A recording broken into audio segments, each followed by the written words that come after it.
mes bien-aimés. Azaki programme à maman, papa accompagné. C'était seulement les mamans, alléluia, notre programme de maman depuis Munich. Mon papa accompagné la pasteur Moussou Wana. On est là, les mamans.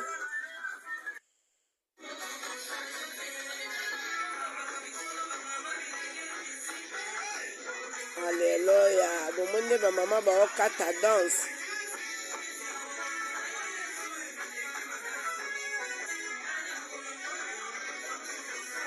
Ça, c'est nous. Et mon mari, c'est les pasteurs, ils sont derrière. Maman, ses frères, son mari, hein. Et frère Claver, pasteur Sylvain. Et frère David, et maman Rite. Maman Rite, son mari, c'est pasteur Sylvain. C'est ma sœur à moi. Ça, c'est mon mari et maman Dole. Depuis Nyombek, hein.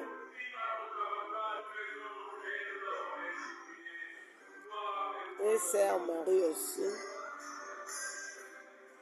Et papa Rino, c'est frère de mon mari, hein. Depuis Banamiké, bien-aimé, Tibakoli Boy, Bakoli na amour. Ah, mes bien-aimés, tu as kata danse pour le coup, mon Zambé.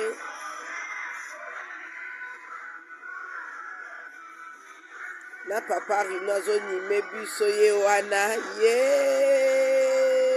Talaba colonel, papa Rino, zotia. Oh, bien-aimé, ça fait du bien.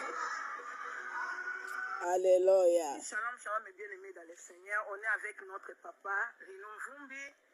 Moussa Nzambe, Oazo Tambo, na crainte Nzambe. Oya Tiki Peza, ba souvenir à Malamu. Na kati na biso, ba na peto koli. Ayaki ko fete na biso. Bazan na papa na biso Oscar, na papa na biso Achille, Rema. Papa Rino ko yuko zwa moya koloba po eto fete fete ya Pâques et l'ongo. Ça, c'est papa Rino avec le choral, avec le choral de notre église, depuis Nürnberg.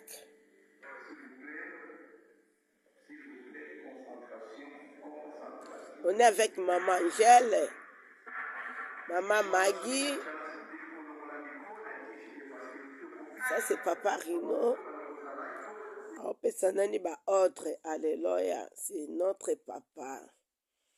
Avec mon mari pasteur Achille, que Dieu vous bénisse. Donc, il faut s'abonner à Amoureux de Dieu TV.